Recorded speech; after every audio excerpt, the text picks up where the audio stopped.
بيبدأ الفيلم في جزيرة مهجورة مع شخص اسمه زيلين، وهو ماشي على قمة جبل جليدي وبيحاول يلاقي أي مكان آمن علشان يخيم فيه. وأثناء ما هو ماشي بيتزحلق وبيقع في نهر متجمد، لكن بعد محاولات كتير بينجح إنه يخرج ويكمل رحلته. وبعد فترة بيتعب من المشي وبيقعد جنب صخرة يرتاح، ومن شدة جوعه بياكل زهرة موجودة جنب الصخرة، وبيبدأ يفتكر كل حاجة حصلت له وإيه اللي وصله للمكان اللي هو فيه دلوقتي. وبنشوف زيلين وهو جوه السجن بعد ما اتحكم عليه بالسجن مدى الحياة بتهمة القتل، وده لأنه قتل 6 أشخاص. وفي يوم بياخدوا الحارس يقابل مأمور السجن وبيسألوا المأمور ايه الحاجة اللي بيحلم يحققها، فبيستغرب زيلين من سؤاله وبيفضل يفكر فيه. وما بيكونش هو السجين الوحيد اللي اتسأل السؤال ده، وده لأن المأمور استدعى بعض المساجين وسألهم نفس السؤال، وكان من ضمنهم مورياك اللي قال له إن نفسه يشوف البحر تاني ويشم ريحة مرجان البحر، وياقوت قال له إن نفسه يخرج من السجن ويحضر الحرب ضد الصين، وأوبزيان بيقول له بكل بجاحة إنه عايز يكون مأمور السجن بداله. أما بيزيانكا فرفض إنه ينطق بأي كلمة،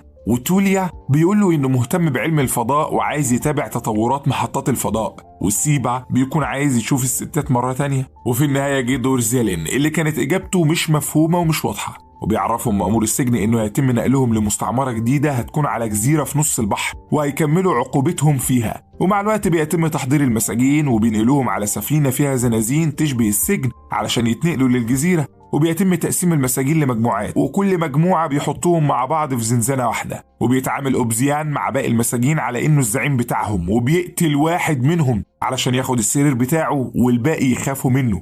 وبعد شوية بتتحرك السفينة في طريقها للجزيرة، وبيبدأ المساجين يخافوا ويتفزعوا وبيفضلوا يزعقوا قصاد بعض لأنهم كانوا فاكرين إن الحكومة بتضحك عليهم وعايزين ياخدوهم يرموهم في البحر ويتخلصوا منهم. وساعتها بيفتكر زيلين محادثة دارت بينه وبين زميله سيبا لما كانوا في الزنزانة مع بعض، وبنعرف إن سيبا عنده مشاكل عقلية واضطرابات نفسية بتخليه دايما يقول كلام مش مفهوم وملوش معنى، وكمان بيرسم على الحيطة حاجات غريبة ما بيقدرش زيلين يفسرها ولا يفهم معناها. وفي يوم من الأيام بيسمعوا زيلين وهو بيقول إن الحكومة بتجهز لهم مكان هيكون أشبه بالجحيم، ووقتها افتكر إنه بيقول أي كلام كالمعتاد ومش بيركز معاه. لكن لما بيفكر في كلامه دلوقتي وفي الوضع اللي هم فيه بيعرف إن كلام سيبا ممكن يكون حقيقي، وإن فعلا في حاجة خطيرة بتحضرها الحكومة. وبعد شوية بيهدى كل المساجين وبيفضلوا ياكلوا ويتكلموا مع بعض، لكن ما بيعديش وقت وبتقدر عصابة تخرج من الزنزانة بتاعتهم وبيبدأوا يدوروا على زميلهم بين المساجين، وبيلاقوه محبوس مع مجموعة أوبزيان، فبيطلبوا منه يسيبوا يخرج لهم. وفي الأول أوبزيان بيمثل إنه بيتفاوض معاهم، لكن فجأة بيقتله قدام زمايله وبيخلص عليه. وساعتها بتقوم معركة بين المساجين وبيفضلوا يضربوا بعض من ورا القضبان،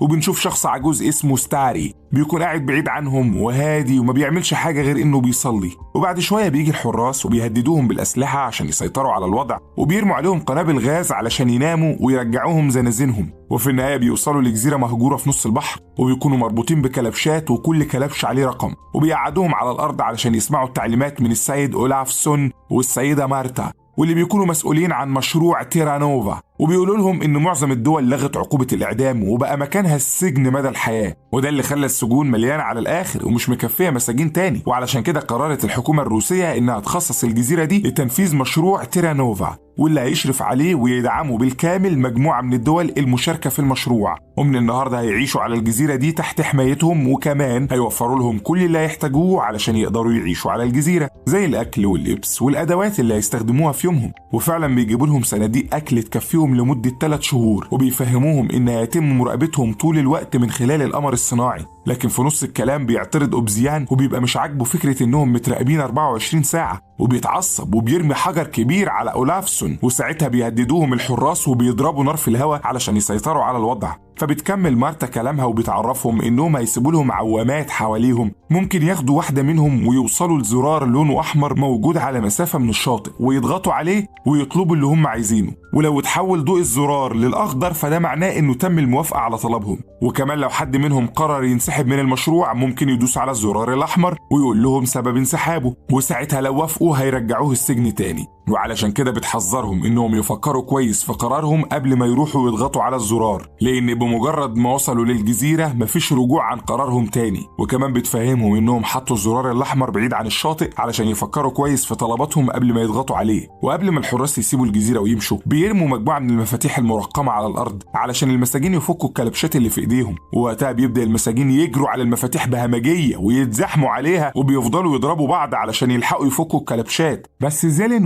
وسيبا بيستنوا بعيد عنهم وبيجربوا المفاتيح اللي بيرموها المساجين وراهم، والعجوز ستاري بيفضل يتفرج عليهم من بعيد هو كمان، وبيوصل الموضوع لانهم بقوا بيقتلوا بعض علشان يلحق كل واحد فيهم يفك الكلبش بتاعه قبل الباقي. واثناء الخناقه بتروح مجموعه منهم للصناديق اللي سابها الحراس وبياخدوا منها اسلحه علشان يقتلوا بعض بيها، وفي النهايه بتقدر عصابه تسيطر على باقي المساجين بقياده شخص اسمه علي، وبياخد علي جزمه وجاكيت لنفسه ولصديقه ستاري. بعد كده بيبدا يختار واحد من المساجين علشان يخليه ياخد العوامه ويتحرك بيها في البحر ويضغط على الزرار الاحمر، وساعتها باقي المساجين بيستغلوا انشغاله وبيبداوا يهجموا عليهم، وبتدور المعركه من تاني، والمره دي بيموت عدد كبير من المساجين واللي بيكون من ضمنهم علي وستاري. اما الثلاث اللي ركبوا العوامه وسط الخناقه وراحوا للزرار الاحمر غرقوا في البحر وماتوا. بعد كده بيروح باقي المساجين وبيتجمعوا عند المخزن وبيبداوا يوزعوا الحاجات اللي فيه على بعض، وبياخد زيلين نصيبه هو كمان من الحاجات اللي موجوده، وسيبا بيعرفوا ان الاكل ده مستحيل يكفيهم 3 شهور. بعدها بيقرر زيلين يتحرك لوحده بعيد عن باقي المساجين ويدور على مكان يستخبى فيه لحد ما يلاقي طريقه يقدر يخرج بيها من الجزيره بامان. بعد كده بيبدا يستكشف الجزيره على امل انه يلاقي اي طريقه تساعده على الهروب منها، لحد ما بيوصل لمكان فيه صخور ممكن يقعد عندها بعيد عن التلج.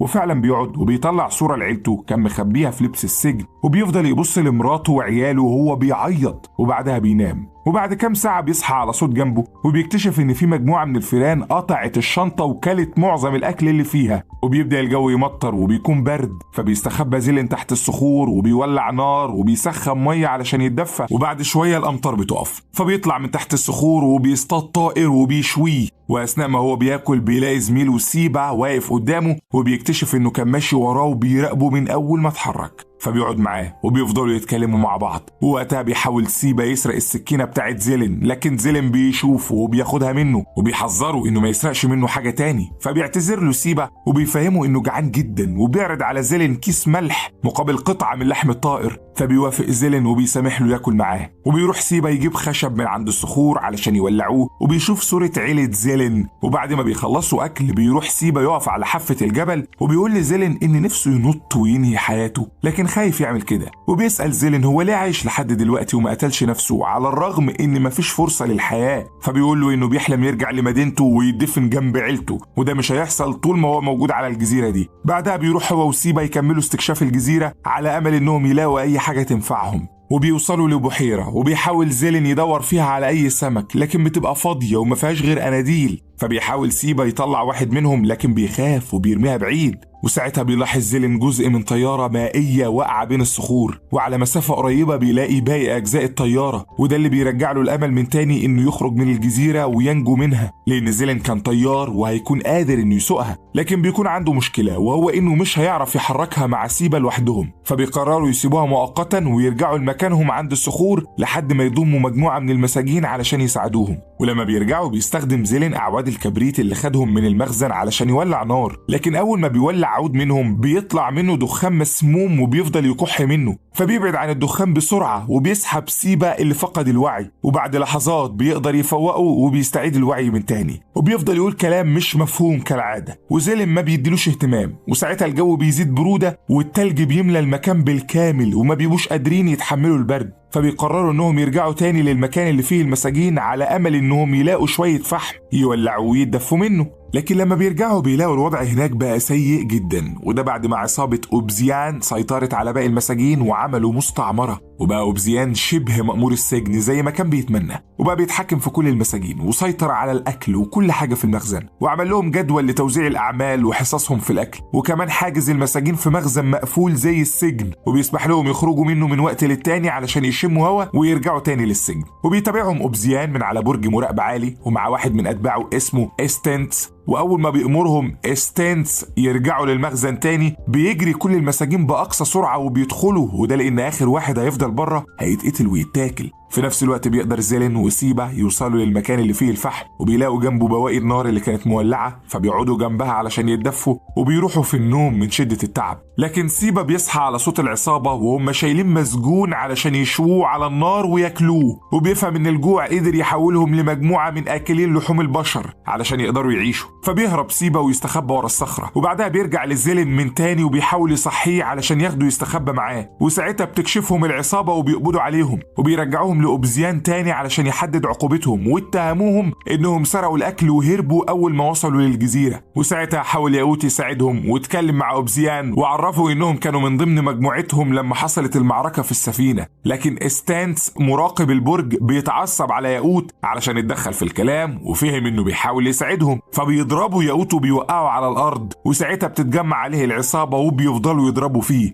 وبعدها بياخدوهم هم الثلاثة وبيحبسوهم مع باقي المساجين. وأثناء الوقت اللي بيتمشى فيه المساجين بره المخزن اللي بقى سجن بالنسبة لهم، بينادي عليهم ستانس علشان يرجعوا للمخزن تاني، لكن زيلين بيفضل واقف مكانه بره، فبيجري عليه سيبا وبيشده علشان يدخلوا المخزن بسرعة. وبيفضل آخر واحد من المساجين، فبيمسكوه وبيربطوه علشان يخلصوا عليه ويشووه بعد كده وياكلوه هو كمان. وبيفضل يترجاهم علشان يشرب لحد ما بيجيب له سيبا كوباية مية وهو زعلان على اللي هيحصل له. وفي نفس اليوم بالليل بيتجمع المساجين مع بعض في المخزن وبيفكروا في طريقة يعملوا بيها انقلاب على نظام أوبزيان، لكن بيكونوا مترددين لأنهم هيعرضوا حياتهم للخطر. وبيفهمهم واحد اسمه الشرام إنهم لازم يحاولوا علشان يخلصوا منه. وفي تاني يوم توليا بيوري زميله فخ عمله علشان لو حد حاول يسرق الأكل من المخزن يقع فيه. وبعدها بيروح زيلين يتكلم مع أوبزيان وبيعرض عليه يسيبهم ياخدوا العوامة ويطلبوا أكل، وفي المقابل هيقول له على مكان الطيارة اللي لقاها على الجزيرة. فبيوافق أوبزيان وبيفتح لهم بوابة المخزن، وفعلا بيتحرك زيلين وتوليا واتنين تانيين معاهم بالمركب علشان يضغطوا على زرار الاستغاثة ويطلبوا الأكل. وبعد شوية بيسأل أوبزيان رجالته لو يعرفوا أي معلومة عن زيلين، فبيقول له واحد منهم إنه كان شغال طيار وإن عيلته ماتت في حادثة تحطم طيارة، ودخل السجن بعد ما قتل 6 أشخاص، ودول اللي كانوا مسؤولين عن الطيارة اللي ماتت فيها عيلته. بعد كده بينادي أوبزيان على المساجين اللي كان حابسهم وبيأمرهم يرجعوا المخزن تاني، وبيعرفهم إن الاتفاق اللي بينه وبين زيلين اتلغى. ولما بيعترض ياقوت على كلامه بيقتله فورا، وبيهدد باقي المساجين لو ما رجعوش المخزن هيقتلهم هم كمان. فبيخافوا وبيرجعوا كلهم المخزن على طول. وفي الوقت ده بيوصل زيلين واللي معاه لزرار الاستغاثة، لكن بيكتشفوا انه مكسور ومش بيشتغل، فبيحاولوا يصلحوه ويضغطوا عليه. وبعد شوية بيرجعوا للجزيرة من تاني، ولما بيوصلوا بيكتشف زيلين اللي حصل وانه أوبزيان خالف اتفاقهم. فبيقولوا انهم ضغطوا على الزرار وطلبوا الاكل وانه في الطريق دلوقتي، بس أوبزيان ما بيصدقوش لانه ما شافش الضوء الاخضر. وبيعرفوا زيلين انه بايظ وما بينورش، لكنهم فعلا ضغطوا عليه. فبيفكروا توليا بالطيارة، بس برضه ما بيصدقش دي كمان، وبيقولوا انها اكيد قصة اخترعوها والطيارة ملهاش وجود. في الوقت ده بيعمل بيزيانكا تصرفات غريبة بتشتت انتباه أوبزيان، وبيستغل توليا الفرصة وبيطعنوا في رقبته وبيخلص عليه، وبيخلصوا على آخر 2 من عصابة أوبزيان هم كمان. وفي الوقت ده بيشوفهم ستانس وبيهرب قبل ما يمسكوه. ساعتها بيطلب منهم زيلين يحرروا كل المساجين، وبيفهمهم انه مش بيكذب وانه فعلا طلب الاكل وجاي في الطريق، وانهم ما شافوش الضوء الاخضر لان الزرار كان مكسور. فبيشكوا في كلامه وبيقولوا له انهم هيتغذوا على الجثث بتاعت زمايلهم اللي ماتوا، لكن توليا بيعترض وبيعرفهم انهم لازم يدفنوا الجثث دي. وبعد كده بيحرروا المساجين، وبيقول لهم زيلين ان الاكل هيوصل بعد فترة قليلة وانهم مش هياكلوا جثث زمايلهم تاني، ومن دلوقتي لازم يهدوا ويتعاونوا مع بعض علشان يعرفوا يخرجوا من الجزيرة. وبيقول لهم انه هيختار مجموعة منهم تروح تجيب الطيارة وهيحافظوا عليها في مكان آمن علشان يصلحوها ويهربوا بيها من الجزيرة من غير ما حد يكتشف. واثناء كلامهم بيقاطعهم سيبا وبيفاجئهم ان مفيش اقمار صناعية بتراقبهم، وده بعد ما كتب رسالة استغاثة على الشاطئ ومحدش خد باله منها وجي علشان يساعدهم. بعدها بيرجع ستانس للقاعدة تاني، لكن محدش بيعمله حاجة على الرغم من غضبهم منه، وده بسبب تعليمات زيلين انهم يتعاملوا بهدوء ويتعاونوا مع بعض. بعد كده بيوصل زيلين ومجموعة معاه للطيارة، وبيفرحوا لما بيعرفوا انه مش بيكذب وفعلا في طيارة، وبيبدأوا يجمعوا الاجزاء بتاعتها وينقلوها للقاعدة. وبعد كام يوم بتوصل مارتا والحراس للجزيرة ومعاهم الاكل، وساعتها الحراس بيبعدوا المساجين عنهم باستخدام قنابل الغاز. وبتسمح مارتا لزيلين انه هو بس اللي يقعد معاها، وبتتناقش معاه بخصوص الحاجات اللي طلبوها، وبتسأله باستغراب عن الجاز اللي موجود من ضمن طلباتهم. فبيحاول يخدعها علشان ما تفهمش انهم هيستخدموه في تشغيل الطيارة، وبيبرر لها طلبه بانه محتاج الجاز علشان مولدات الكهرباء لان الجو بيبقى برد جدا ولازم يتدفوا. وبيسألها ليه ما ردوش على رسالة الاستغاثة بتاعت سيبا، فبتفهموا مارتا ان القمر الصناعي بتاعهم من النوع اللي بيتتبع الحرارة، وده السبب اللي خلاهم ما يشوفوش رسالته. وبتستفسر عن السبب اللي خلى مجموعة منهم يبعدوا عن القاعدة، فبيبرر خروجهم بانهم راحوا يصطادوا،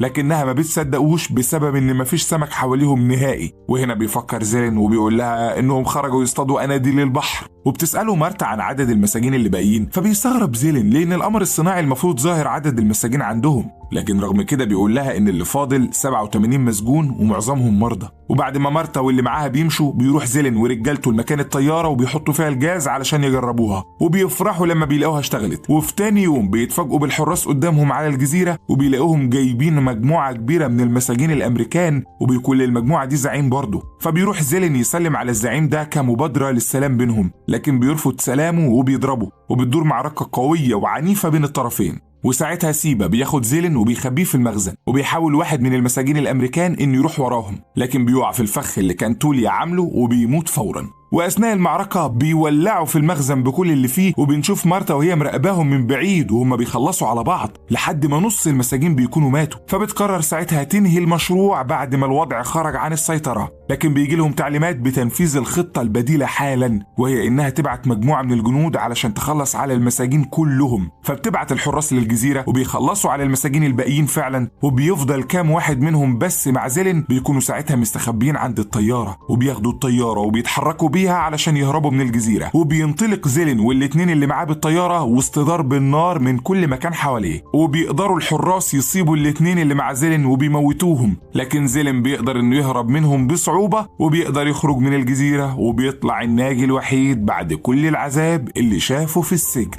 وبكده يكون فيلمنا خلص. لو عجبك فيلمنا النهارده ما تنساش تشترك في القناة وتفعل التنبيهات. اشوفكم الحلقة الجاية. سلام.